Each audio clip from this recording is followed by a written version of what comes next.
Today, we're diving straight into one of the most mysterious, extreme environments on our planet, the deep ocean. Down there, conditions are, well, they're incredibly harsh. We're talking crushing pressures, literally freezing temperatures, and total absolute darkness. It creates some pretty severe biological problems for any creature just trying to survive. But nature, as always, finds a way. So what we're going to look at today are the awe-inspiring and, frankly, totally bizarre evolutionary solutions that life has developed to conquer the abyss. The adaptations we're looking at are so strange, you might honestly think we're talking about aliens from another world entirely. To kick things off, I want to shatter one of our most basic assumptions about biology. Are there any living things on Earth having no red blood? Think about it.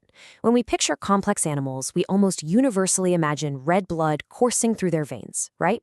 It's a baseline assumption we make about how life functions, mostly because, well, that's exactly how our own human biology works. But down in the extreme depths of the ocean, the standard rules of biology are completely rewritten.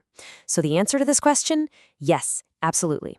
And the reality of how it actually works is truly fascinating. Section 1. The blue-blooded octopus. Surviving the freezing dark. Let's take the Dumbo octopus, which gets its name from those cute, ear-like fins on the sides of its head.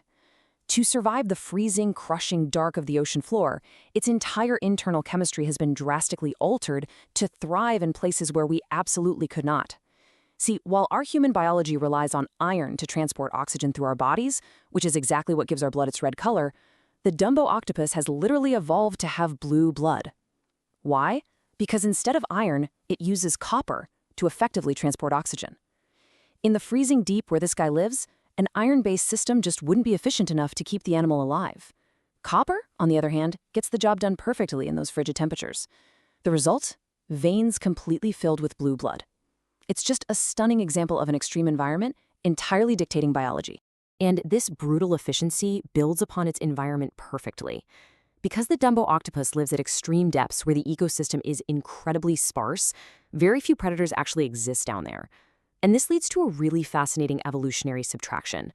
You know how most octopuses use a jet of dark ink as a defense mechanism? They do it to blind and confuse predators while they make a quick escape. Well, because there are virtually no predators in the extreme depths where the Dumbo octopus lives, it entirely lacks an ink sac. It literally just doesn't need one. It's a perfect demonstration of biological efficiency. If you don't need a trait to survive in your specific environment, evolution eventually just leaves it behind. Section 2. Scavenging the toxic pools, the hagfish's secret. Moving even deeper into the bizarre, let's transition to a completely different kind of extreme environment on the ocean floor. Deadly, oxygen-free brine pools. These are essentially underwater lakes that are so salty and so toxic, they instantly kill almost anything that accidentally swims into them. Yet, there is one creature that not only survives here, but actively uses these toxic pools as a personal buffet. Enter the hagfish. Astonishingly, only about 1% of people on Earth know its secret survival mechanism. It involves a biological defense that sounds like it was pulled straight out of a sci-fi movie. I mean, how does a seemingly vulnerable eel-like fish swim into toxic, oxygen-free death traps to scavenge for food, and then come out completely unharmed?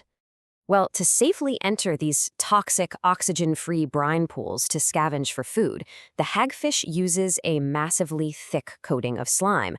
But we're not talking about a passive, everyday layer of slime here. When the hagfish needs this defense, it actually releases specialized protein threads from its body. This triggers a ridiculously rapid biological reaction, where those tiny threads instantly turn a single teaspoon of water into a massive bucketful of thick slime. Just imagine that tactile imagery for a second. A tiny, single teaspoon of water instantly expanding into a full bucket of dense, suffocating jelly in the literal blink of an eye. This impenetrable slime barrier acts as a protective shield, allowing the hagfish to scavenge for food completely insulated from the lethal toxic water surrounding it. Section 3. The giant spider crab, extreme scale. Extreme deep-sea environments don't just mess with chemistry and instant physical barriers, though. They also totally mess with physical dimensions. And this brings us to a phenomenon known as deep-sea gigantism, where creatures grow to sizes that truly shock the imagination. A prime example that will absolutely shock you is the Japanese spider crab. This absolute unit of a crab can have a massive leg span measuring up to 3.7 meters across. Take a second to really think about that scale. 3.7 meters is nearly 12 feet. That is wider than most small cars, just wandering slowly across the pitch-black ocean floor on these huge, spindly, armored legs. This creature shows just how vastly scaled up biology can become when it's subjected to the unique pressures, freezing temperatures, and sparse food distribution of the extreme deep. Section 4. Lessons from the Deep. Rethinking Life's Limits. From copper blood and massive gigantism to instant slime defenses, we've seen that extreme environments push biology to miraculous limits. Life doesn't just give up when faced with seemingly impossible conditions. It innovates, it adapts, and it thrives. Which leads us to our final thought for this explainer. If life thrives in freezing, toxic pools right here on Earth, if it uses copper instead of iron to breathe, if it can completely conquer the crushing, lightless abyss, well, where else in the universe could it be hiding? By studying these earthbound aliens, we are fundamentally broadening our definition of what life actually needs to survive. So the next time you look up at the stars and wonder if we're alone, remember the depths of our own oceans. Life is far more resilient and far more bizarre than we ever could have imagined. Thank you so much for joining me for this explainer, and as always, keep questioning the impossible.